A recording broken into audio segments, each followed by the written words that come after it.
My name is Chad Barr. I'm the Director of Governance Risk Compliance at AccessIT. So I run anything that has to do with frameworks, governance, compliance, NIST, CIS, PCI.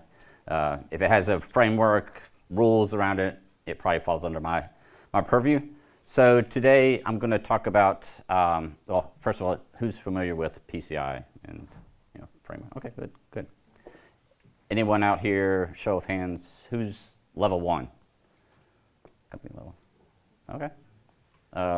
So level 2, doing your own SOCs or doing your own self-assessment questionnaires for the most part, everyone else? Okay. So a lot of the things I'm going to talk about have to do with the level 2, level 3, people that were doing SAQAs, so e-commerce, things like that in the past. So basically, it's been a year now since 4.0 went into full effect. All the new guidelines and new rules went into effect almost a year ago from now. So basically what I'm just going to talk about is just what we're seeing out in the field. So my team of QSAs, we're doing a lot of assessments, a lot of rocks, we also do a lot of SAQ assessments. So just want to give you a little highlight of what we are. So a little background about me. So I've been doing PCI since the beginning. In fact, I was one of the first Visa certified consultants out there before PCI was even a thought. I think my certification at one time was 10 or 15, something like that. So I was in one of the first classes. And then I left for a while and went to another company that wasn't a QSA company, and then came back. And now I've been doing this for 20-something years, I guess, as far as PCI. So been involved with since version 1.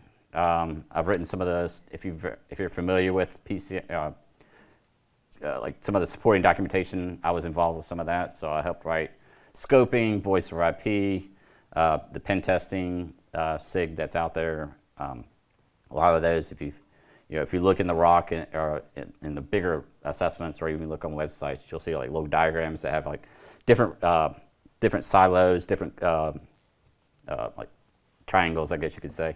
That came from me. So, I've written a few books. The one with the little capsule on it, that's my take on PCI. So basically, I took PCI 4.01, the latest one that came out, put a little spin around it. So it's I like Game of Thrones, so it's like a Game of Thrones type thing. That's with the castle there.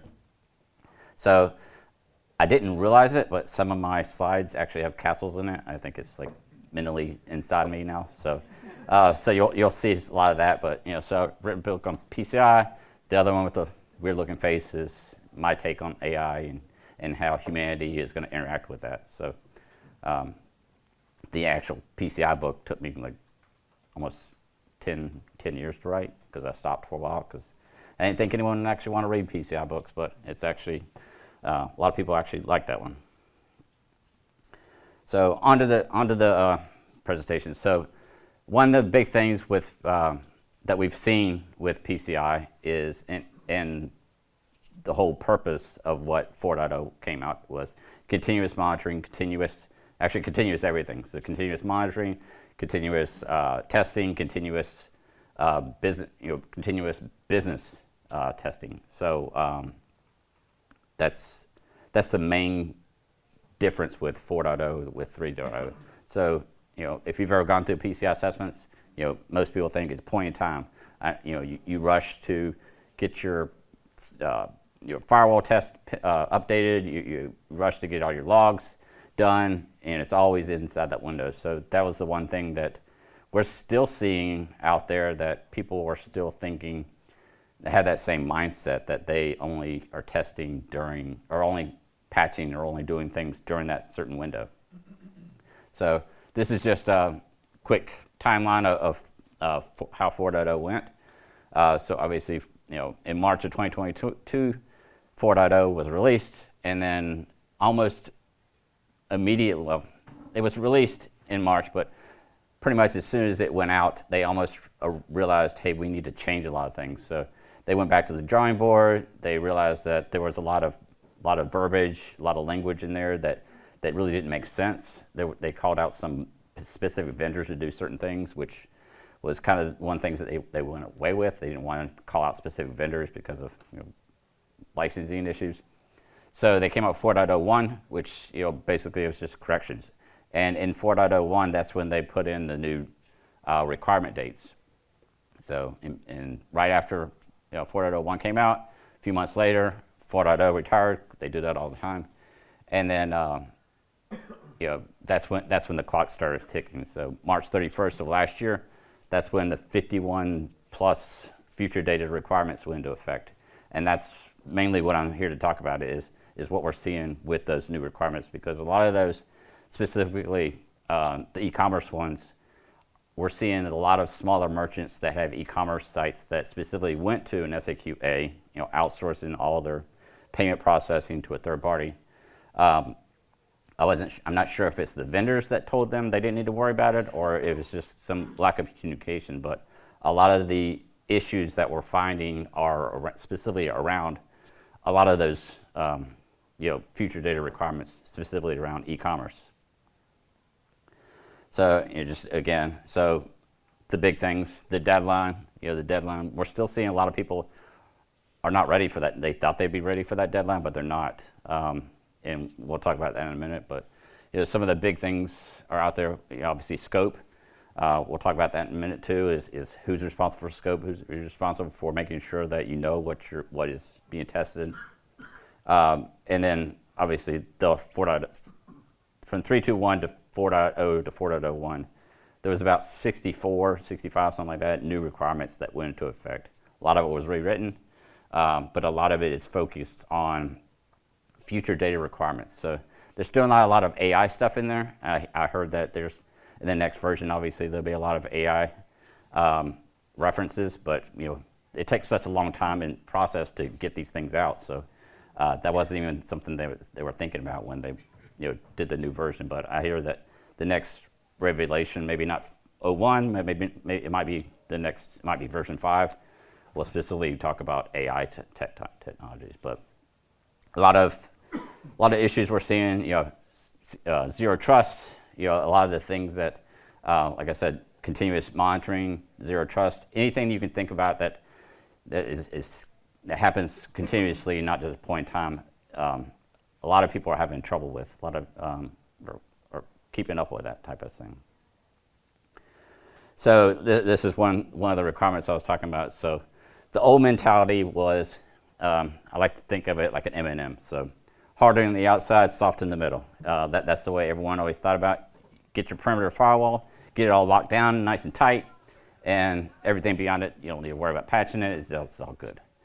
Well, if anyone's familiar with e-skimming, mage card attacks, things like that, that was very quickly proven that, okay, you might have a corporate network that's nice locked down, but what about the browser? What about the traffic in between it? So that's where hackers started looking at the traffic. Can I compromise the browser? Can I compromise memory? So that's one of the bigger things that 4.01 went into started looking at is how can we protect. We have everyone protecting their servers, we have everyone patching, but now we're seeing traffic being compromised. HTTP traffic compromised, browser traffic compromised, memory compromised. So what can they do about that? So that's where they started coming out with specifically the new requirements here that we'll talk about in just a minute. So this is just another example. So 643 was the requirement that they came out with to mitigate this issue. So 643 basically talks about making sure that you know exactly what is running on that payment page, because that payment page where your credit card information is and address and your shopping cart and all that kind of stuff, that's where attackers were starting to attack. So if anyone's familiar with, there was a couple out there that I think a couple airlines had issues with this. They had their website nice locked down, same thing, firewalls locked down, servers locked down, but what happened is someone was able to compromise third party's script.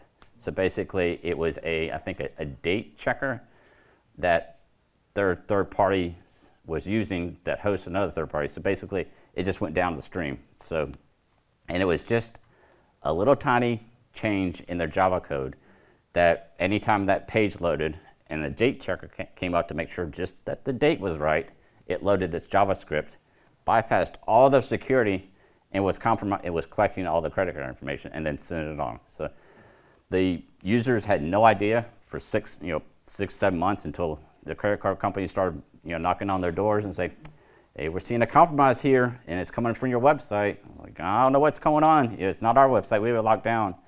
So that's where it came in. This is where this requirement came into play. So the new requirement basically talks about if anything loaded on that page, you better know about it. You better have an inventory of it. You better know if it changes. If it changes, someone needs to know about it. And then any changes that happen, they need to be authorized. So this is the biggest, this one and the next requirement we'll talk about are the biggest requirements that we are seeing out there that people having problems with. I mean, because the whole point of the SAQA, which is the smallest one, if you're not familiar with it, that's basically if you're a small merchant, or if you're a merchant at all, and you have an e-commerce site and you outsource that to someone else, supposedly they're responsible for everything, but that's not actually true. And I think that's where a lot of the issues came into play is who's responsible for what. Is it my third party that's responsible for this payment page? Is it I'm responsible for this payment page? Is it a combination? And it's a combination.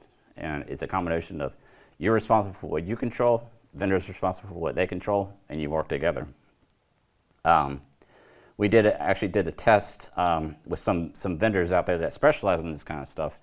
And we had it, we were doing an assessment for the company, and they said, oh, we know exactly what's running on our page. We have we have some Google Analytics, marketing has a few things over here, but mainly, we have our payment page, it's embedded, iframe, we're good. We have like maybe 10 scripts or something like that running. We said, all right, can we bring in this vendor that specializes in this kind of stuff? Just do a quick analysis, won't hurt your site, won't charge you anything. Sure, no problem. Anyone want to take a guess how many scripts are running on that page? Just wild guess. 38. Huh? 38? No. There were 127 different third-party scripts running on that page. They had no clue that all this stuff was running. And what it was is, some marketing had analytics on there. Obviously, they knew about some of it, but little dots on the page just so they knew when that page was loaded. They wanted to put some ads on it. And actually, we found out that it hadn't happened yet, but there was a malicious JavaScript on there that was embedded, not embedded on their page, but it was embedded from another third party. So that's, it's the third parties you got to worry about. It's not just third parties, but third parties. If anyone's familiar with the Target breach that happened a long time ago, it wasn't PCI related, but, well, it actually was PCI related, but the way they got in was through their third party, it was the whole fact that someone was plugged in the wrong place. Their HVAC system was plugged into their backbone. It shouldn't have been obviously backbone. They were, their HVAC vendor got social engineered, gets passwords, they figured out when they do their updates, injected themselves, and they just sat there. When their QSA came in and did their assessment, they had no idea that they were already compromised, and they were compromised for months before anyone found out. It would have been a whole lot different, obviously, if it was a JavaScript, but it wasn't. It was just plain old social engineering, get in the hardware, is the way it was. So 11.6.1 kind of goes hand in hand with that. 11.6.1 talks about protecting the browser traffic, looking at tamper detection. So this is more just tamper detection in the browser itself. So when that page loads, do you know what code is loading in the client's browser? Because you're responsible for that as a merchant. So they need to know if anything, again, changes in that browser. And this is just kind of like a walkthrough that we created. It's like payment page loads. You do a hash comparison because obviously that traffic better be encrypted. Did it change or not? If it changed, then someone needs to know about it. You need to do something about it. If it didn't change, continue on, log, and just move on. There's tons of different ways of protecting against this. Even before 4.0 came out, there's ways of doing it. CSP, but there's ways that, different ways of doing it. They all have their downsides. Like CSP it basically checks the hash algorithm, but it requires a lot of bandwidth on the server side. So, having a third party, and both of these can be handled by a different third party. I've had some customers that decided they thought they knew how to develop it, and they wanted to do it in-house because it was cheaper. That's fine if you actually know and if you actually know the code and have the infrastructure to support it, because this is real-time monitoring, real-time changing. So you not only need the infrastructure to support this, but you need the people behind it to support it, because you're talking real-time monitoring. If there's a third-party script that's been changed, you need to act on it quickly, because that script might be your whole business. So you need to know immediately if things are changing. These are the two big ones that we've seen are all around JavaScript, protecting that payment page, because attackers are not going after card present anymore. I mean, they haven't done that in a long time. I mean, there might be some, but for the most part, they're sitting in their parents' basement somewhere, VPNing across like multiple channels, and just sitting there. Just all they need is just one mistake. And someone told me this a long time when I got into security, is that you have to be right all the time. They only have to be right once.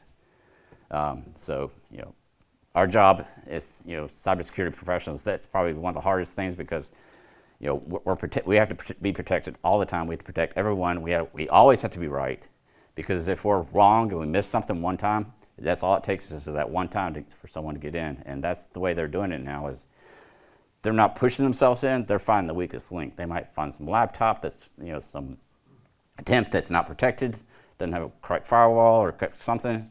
They go in, they inject themselves in that laptop. They just sit there and they wait, and they wait, and they move around the network until they can up their permissions, and then that's when they attack. And by the time, and if you don't have continuous monitoring or continuous anything, it might be 6-7 months before you find out, and by that time they've already sold all the credit cards in the black market. They bought a yacht somewhere, and they're just chilling on the beach drinking their Mai Tais. So, and you're scrambling around, pulling your hair out, might get fired, might do whatever, but you're trying to figure out what happened, because you have no idea, because you were thinking, I'm only PCI compliant during this one time. So that's the main thing. That's the big thing that you'll see, and that they're harping on is continuous monitoring, continuous this, continuous that, continuous this. And that's something that I've seen even before 4.0 came out, is you can't be compliant during that little window, because the attackers that are coming after you, they don't care that you were secure during that 3-4 months that you were doing this assessment. They're going to go after when you're not. And most of the time they go after when the help desk is gone, or when they're busy. Christmas, Thanksgiving, those days that people will take off. So this is another one that that we're seeing is around requirement 8. So if you're familiar with PCI, multi-factor authentication was always a requirement for remote access into the network and admin access in the network. Well, they figured out that's not enough. There's too many issues there. So the changes they went in, one of the changes that went into effect, a year in March, was a couple of things. So multi-factor authentication is required everywhere. So it doesn't matter where you're sitting. If you're getting into that card-hard environment, if hopefully your network is segmented, you have to do multi-factor authentication. So if you're working from home, you have to VPN into your corporate network. VPN, hopefully you're using multi-factor. If you're a database administrator or something, and you need to get into that database, you need to do multi-factor again. So that's one of the things that we're seeing as a lot of confusion, is a lot of people argue, well, I already did it multi-factor. Why do I need to do it again?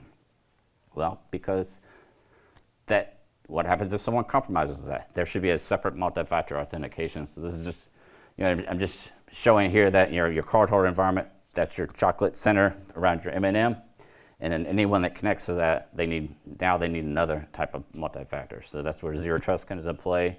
That's where multi-factor comes into play. Another thing that they we're seeing is the new password requirement. So, and before it was 7-character passwords. Now they're adopting the NIST password policies around 12-character passwords or passphrases, or if you can prove the fact that your password is can't be compromised, which I'm not really sure how you would do that, but that was one thing that's in there. So there's a lot of new changes around authentication, obviously protecting that the core infrastructure. A few other things that we've seen are obviously the strengthening the outside of it, so you're strengthening data in transit, strengthening data at rest. So I'm seeing a lot of people have issues with the new requirement for data at rest. So before, you could encrypt you could do full disk encryption basically. But what happens, that might be fine if you have a server locked in the basement with like multi-layers, no one's gonna walk out of that. But I've seen before where people have it on their laptops. People lose their laptops all the time. If it's encrypted, if you have full disk encryption, someone takes that laptop, it's unencrypted data now. As long as the operating system is running, it's unencrypted. So they've changed it to now they're doing file level encryption or database application level encryption. So even if that system is running, it's going to be very difficult to get into that access into that database or the application if you're using encryption. And also, obviously, data in transit. So there's been a lot of issues where credit card information has been gathered as it's being transmitted around, because there was never a requirement that if it was moving around, it didn't need to be encrypted, which as QSA has never really agreed with that, because you do a packet capture and capture the information while it's in transit. While only protect it when it's being stored and is locked away. So that was another thing. So they're putting a lot of controls into place to try to protect that credit card information as best as possible. And a lot of this I'm talking about is around credit card information, but it can apply to anything. I always tell people that PCI is not, you're not compliant, you're not secure if you're compliant. It's just no ifs, ands, buts about that. And it's best practice. Just because, let's say you've been PCI compliant for years, you're not necessarily secure.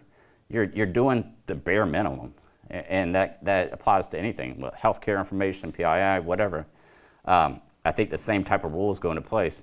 And we've actually we have a couple of customers that don't do anything with credit cards, but they want to be PCI compliant. They don't give it to anyone, but they just want to go through all the controls and just to see if they're hitting the minimum standards. So these two requirements, I'm surprised it took so long to implement, but specifically the password policy thing, I see a lot of people have problems with that because they have applications, maybe older applications, that can't support 12 characters. So there's actually a stipulation for that. It's like if you have something that can't support 12 characters, what can it support? You need to go to the maximum for that. And I think they recommend 8 characters. But let's say you have some mainframe locked in the basement somewhere, it can't do more than 8 characters. Well, that's fine, but you need to have some type of program in place to replace that eventually. You can't just let that run forever, because eventually it just won't be enough.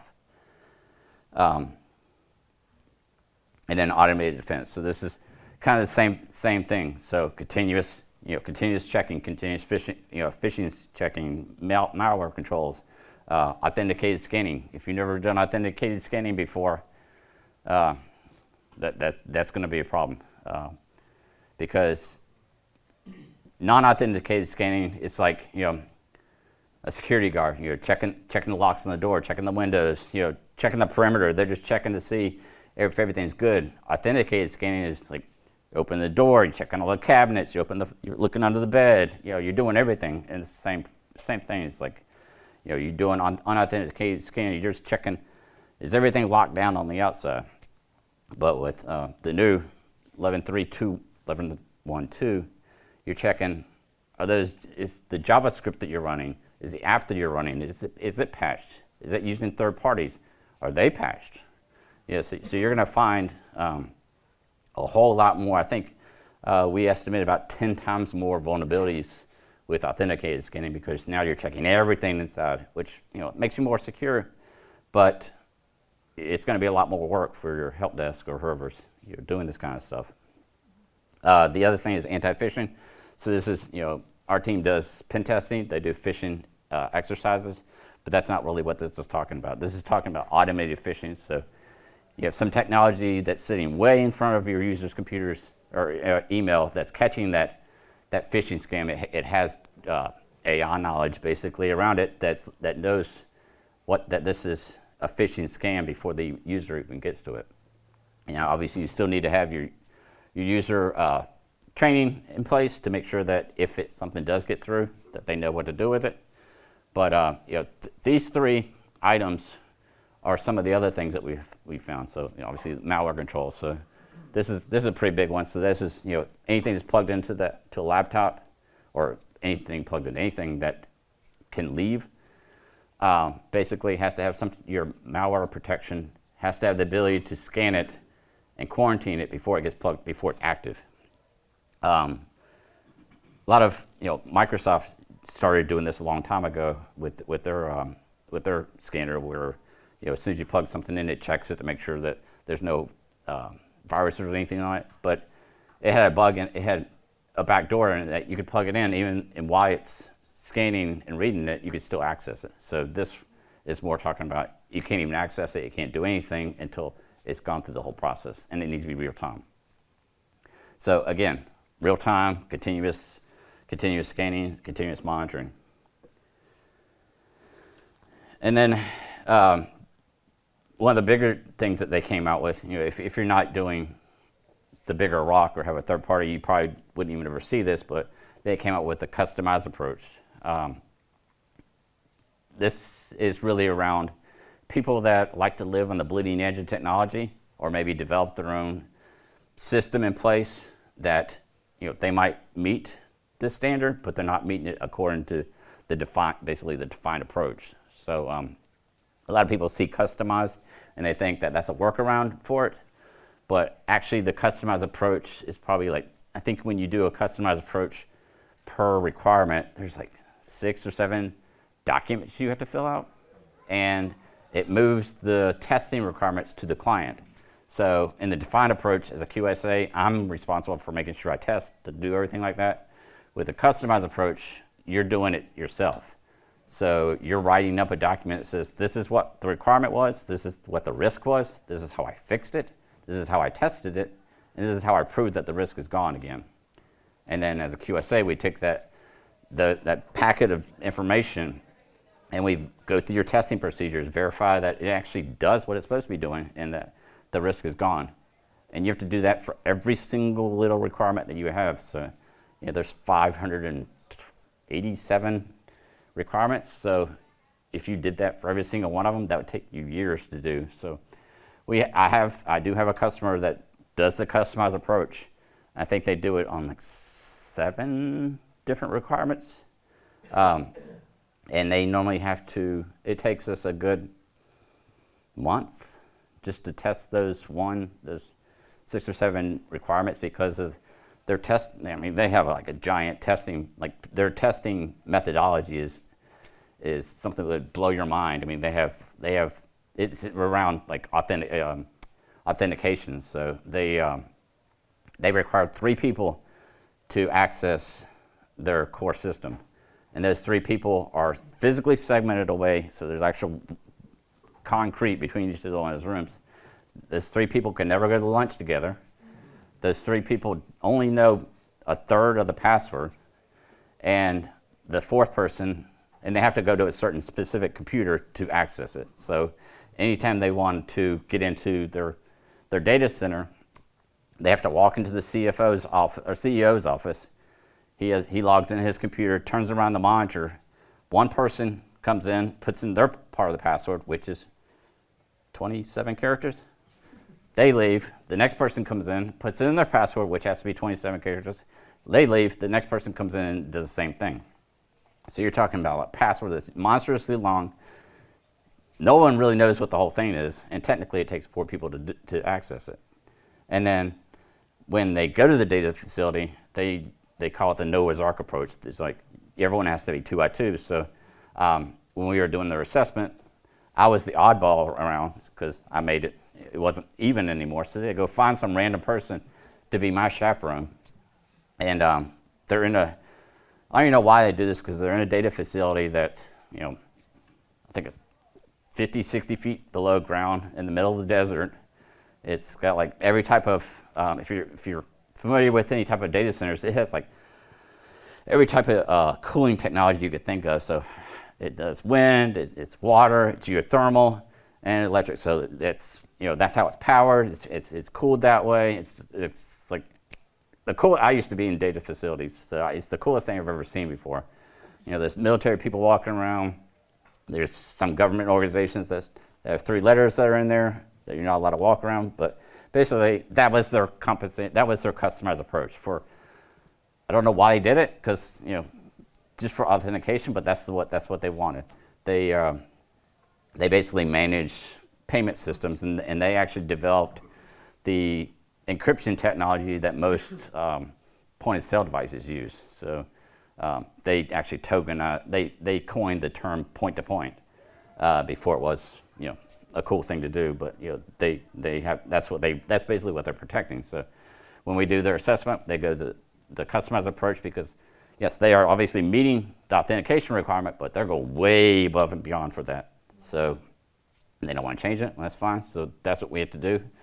They obviously they have to talk to us way in advance to make sure that they have all the controls in place, but I've never had a problem with them. And this is another thing. So TRAs, or target risk analysis. Basically, in 321, there was terminology in there, like how often you do vulnerability scanning, how often you checking your point of sale devices, and it was really up to the user or the merchant how often they did that, and they always required the whole company to do a risk assessment. So they took out the risk assessment and then did target risk analysis. So basically, what this is anywhere in the standard that it says something about it's up to the user or periodic, a couple other different things. If it's not hard coded that you need to do it this time, you need to do target risk analysis. So basically, what this is what's the risk? How are you fixing it? If you're checking, like if you're doing vulnerability scanning, vulnerability scanning like once a day, okay, that's fine. If it's good for your business, but you need to justify it.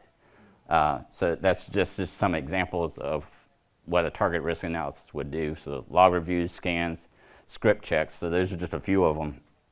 There's a lot more out there, but this is, a lot of people say, well, I do. I go around to my point of sale devices and I check them once a month. That's good for me. Why is that good for you? How do you know that that's good for you? Have you done a risk analysis for that? So that's basically what that is if you want to do it once a month, justify it. And it better be a good justification, because as a QSA, I'm going to check it. I'm going to verify, because you have these point of sale devices that's in the store that's open 24/7. You have one camera on the door. There's no cameras on this point of sale device, but you only check it once a week. How do you know someone hasn't put a shim or skimmer on that? Well, we trust our customers. And I told him, how do you know I didn't put a shim in there? He's like, why would you do that? I was like, I was shopping here yesterday.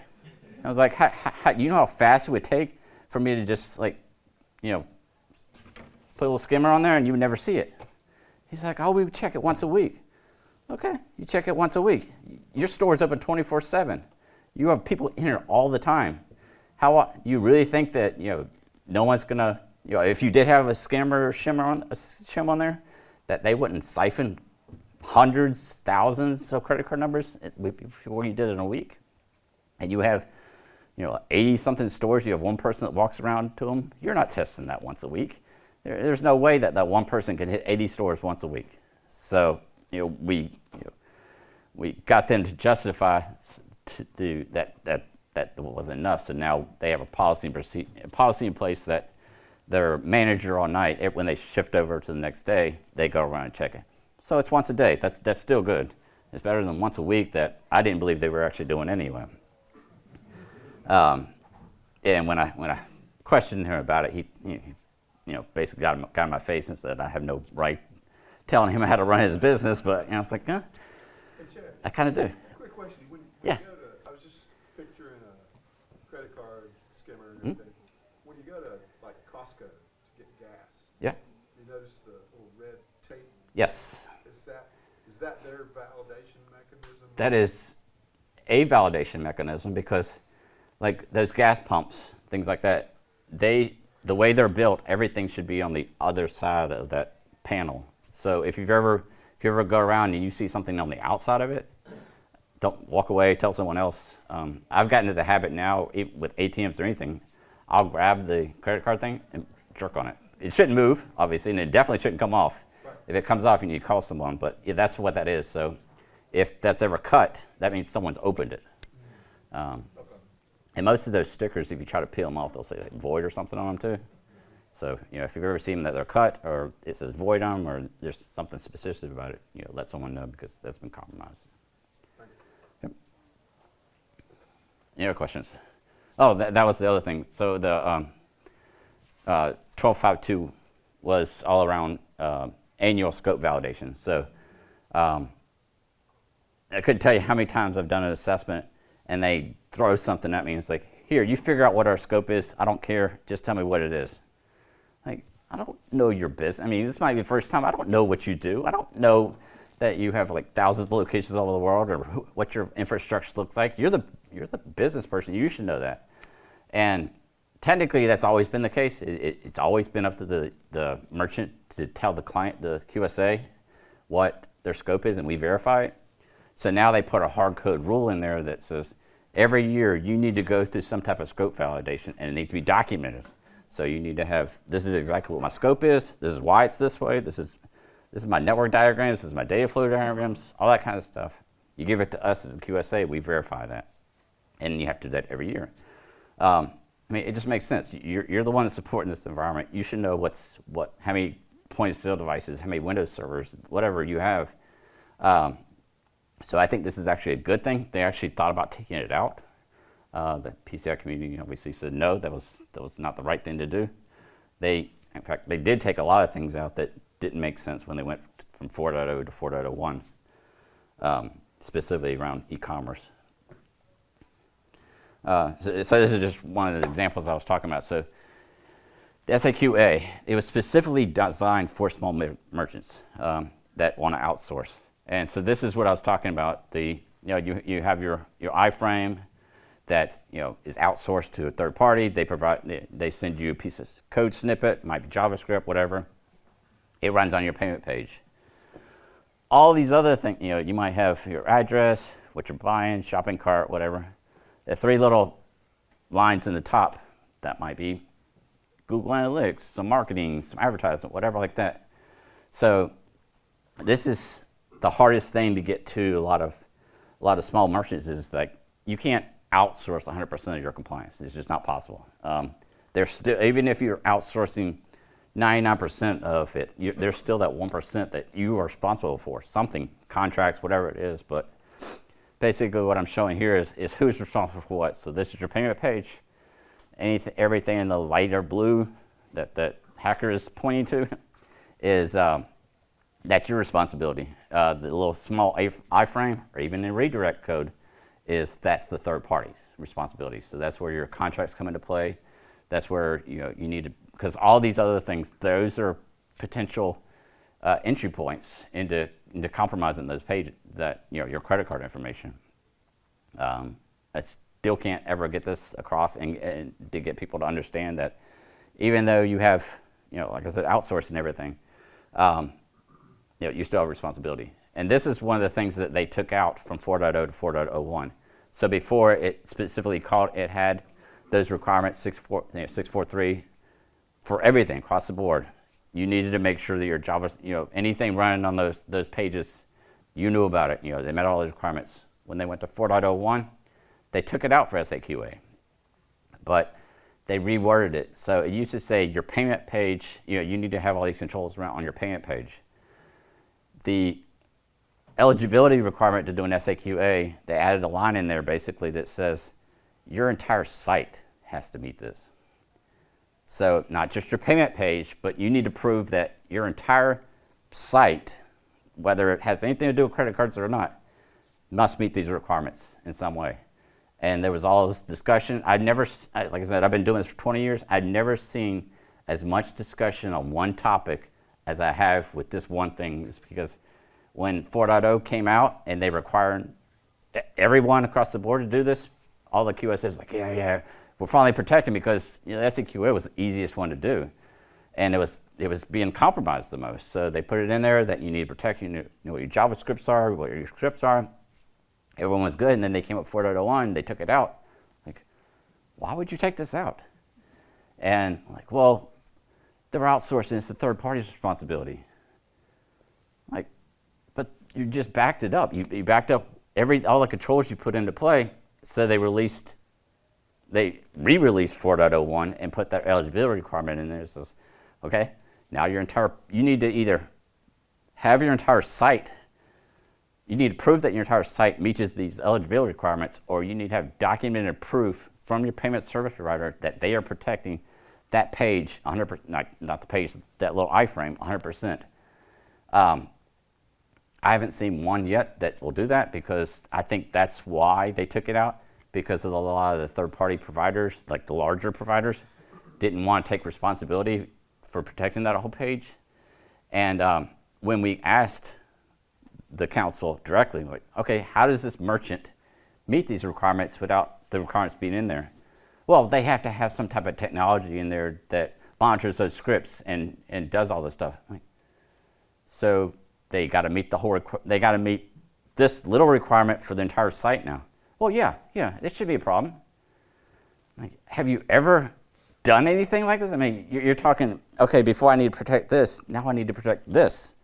And it's for people that intentionally don't really have the money, the infrastructure in place to protect this. And the whole reason that they don't want it is because they might only have one IT person, so they need outsources. So you're actually making it harder for them. So we are finding a lot of our customers that were using SAQA, they don't meet the eligibility requirements, so now they have to go one step up, which basically, it doesn't quite double the level of effort, but it's pretty close. So it's actually costing them more to do what they should have been doing a long time ago. So that's probably the biggest hurdle that I'm seeing customers do is specifically the small merchants that their whole point was to outsource to everything. So just real quick, a lot of people ask me, well, what's it, I can't afford this. I can't afford compliance. I can't afford to be PCI compliant. Well, the penalty for being non-compliant, depending on the size of your infrastructure, it could be anywhere from $5,000 to $100,000 a month. And I actually have a customer that pays the fee every month to be non-compliant to their bank, because it actually it will cost them more to overhaul their infrastructure than it does to actually be compliant. They're a large hospital/education facility place, and they're like, yeah, it's a drop in the bucket. We pay $150,000, whatever. Yeah, it's going to cost us. I think they figured $180 million to re-architect everything they have. So if that's what you want to do, that's fine. But a hospital might be a bad example. But if some little mom and pop shop did that, one, they probably couldn't afford the fines every month, and two, it's not just a money thing. Reputation. Even though you might be able to afford it, you might get out there that we shouldn't shop there anymore because they can't protect my information. I'm going to tell all my friends not to shop there anymore, and all of a sudden you go out of business. So it's not just always a money thing. And then operational drag. So, that's like, again, I was talking about continuous monitoring, continuous to this, everything. So one of the things they did, they took out all the manual stuff. So there was one time, if you had a web application, you could do manual web application testing, or you can have automated solution in place. So they took out everything having to do manual. So there was some, I forget where I got this, but there's a stat that said it costs about $250,000 plus to have a person do something that an automated technology could do. So that was like, how much you could basically save in a year by having automation in place. And with AI, obviously, we probably cut that down even more. And this is just, one more thing about how the, again, continuous monitoring, continuous building, the whole cycle. So making sure that, you're continuously doing everything you can and that there's no manual intervention in there. So continuous logging, continuous compliance checking, continuous vulnerability scanning, continuous everything basically. And then just real quick, so what happens if you're not, if you're away, obviously that date passed a long time ago. So, what do you do now? What can you do? Obviously you can contact a QSA or your local QSA to do it. We can do it. The first step I think would be do your own gap analysis. So get the latest standard, whatever you need to do, especially focus on those new requirements, those new 64 requirements. Really ask yourself, are we doing this or am I just checking a box? Because what you don't want to happen is you're just checking a box, which we see happen a lot. Straight down, yep, compliant. I have no evidence of doing this. You get compromised once, Visa finds out that it's your fault, they're going to call us. They're going to call QSA, and you're going to be a level 1 for the next 5 years. And you won't have you might be blacklisted, so you might not ever be able to take credit cards again. And not only that, you're going to pay a year. You're going to pay for at least a year for Visa, MasterCard, whatever credit card company, to sit in your office and go to like the most expensive restaurants, stay at the most expensive, hotels, and that's dug deep down in your contract that you're going to pay for this. So, do the gap analysis, get in front of it, figure out what it is. Obviously, validate your scope because you can't test what you don't know is there. And then my suggestion is, with 643 and 1161, don't try to develop it yourself. Why develop something that there's vendors out there that have been doing this way before it was even a requirement, and they do it good, and they are taking the risk. So you develop it yourself, you're still taking the risk. You have a third party do it, they're certified, they're taking that risk for you. And then, obviously, security is a continuous state, not a point in time anymore. So that is, try to leave some room for questions. So, any questions for me about, what? So, yes, sorry. I got light in my face there. Sorry. So I have a client that's SAQA, Hmm? and in between the 4.0 and 4.0.1 coming out, they put in place the technology to check for script Yep. changes. How to go get a third-party product to do that with the new requirement of getting the third party to verify the iframe is not susceptible to whatever the threats are. Yep. You mentioned that not very many payment providers, payment processors are actually doing that. Are you seeing a need to continue actually just doing the monitoring of the scripts on the page? So. There's been about 9 month feedback loop waiting for that verification. Yeah, so a lot of the vendors that do that, like JScrambler, Human, those are the two big ones that do that type of technology. They have no problem providing that information to you. They're actually on part of the board of PCI, so they will take the responsibility. They're all about it. I've seen a lot of smaller companies, well, not smaller companies, but companies that they didn't necessarily focus on that, but they just like added it on, like Cloudflare does it. No, I mean going back to the iframe, you said if your payment processor Right. can certify that their iframe is, that your embedding is not susceptible to script. Oh, okay. They're having problems getting that information from them? You said that's not very common Yes. in the industry for any of the payment processors? A lot of it's not the payment processors. Well, it could be the payment processor. It's whoever is providing that code snippet. The iframe? Yeah, the iframe. Yeah, we're seeing a lot of vendors that won't provide that assurance that they are responsible for it. That's just kind of the trend of the industry. Unfortunately, yeah. The client expect to continue paying this other thing because you're not going to get that. Yes. Okay. Yeah. I wanted to clarify. Thanks. Yeah. So it's a beast to deal with because these are like a lot of these are giant conglomerates is like, we don't care. They're not going to fine us. You know, we send Visa, MasterCard billions of dollars. They're not going to do anything. That was the same idea with that hospital. Is like, you know, we're a hospital. They're not going to shut us down. You know, we're too big. You know, we're too big to fail. So yeah, it's a fight for us. Any other questions? No? All right. Well, thank you. Thank you for coming on.